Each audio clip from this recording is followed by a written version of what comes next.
isyung break na ang napabalitang magkarelasyon na sina Gerald Anderson at Bea Alonzo sa gitna ng concert nila sa London.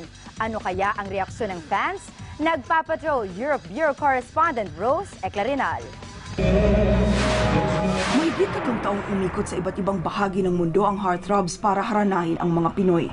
At saan mang dako ng mundo nakasunod ang Pinoy fans. Para ma-meet ang mga kaibigan, ka-chatmates all over the world, para mag-enjoy, mag-banding sa kapwa Pilipino. Sa huling birit ng heartthrobs sa London, kabilang sa mga artistang nag-perform ang nauugnay na sina Gerald Anderson at Bea Alonzo. Hindi naman nagpahuli ng suporta ang fans ni Bea.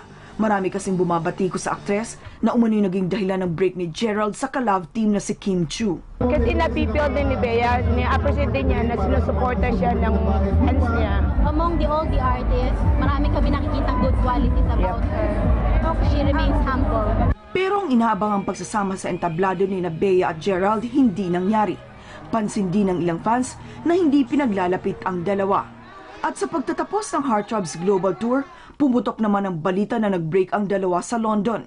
Ginawa umano ito ni Gerald kasunod ng mga bantang natatanggap niya sa kanyang buhay at ni Bea. Ayon sa Star Magic, tumanggi munang magbigay ng pahayag sa ngayon si Bea. Pero sabi ng fans, nakakatawa ang balita dahil paano magkakaroon ng breakup kung wala pang pag-amin sa kanilang relasyon.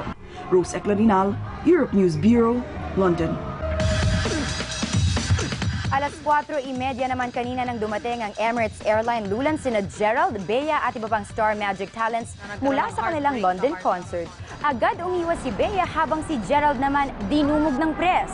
Narito ang reaksyon ni Gerald sa issue ng umano'y breakup nila ni Bea.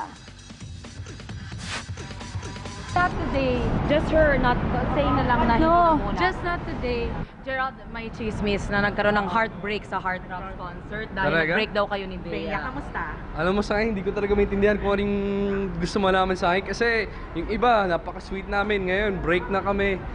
O on pa kami.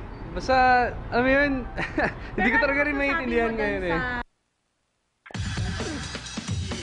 So, ang ibig sabihin kaya nito, magiging malamig ang Pasko ni na Gerald, Kim at Bea? Ha? Ano sa tingin nyo? Sagutin mo, Ted. Talagang malamig ang Disyembre. Lalo na kung maikli ang damit. Dito sa studio, malamig. Matanong ko lang itong batang ito. Anak, gaano kataas yung suot mong sapatos? 6 inches ata, Ted. Kinakabahan ako sa'yo, anak. Naku, as if naman sapatos ang tinitingnan mo kay Gretchen. Silosa to. Tingnan ko lang. Sabi ko para kasi Lady Gaga. Si Idol. Oh, kapamilya. 46 na araw na lang, Pasko na. Sa mga kababayan natin sa Lapu-Lapu City, malipayong Pasko. At yan po ang mga balitang nakalap sa aming mas malawak na pagpapatrol.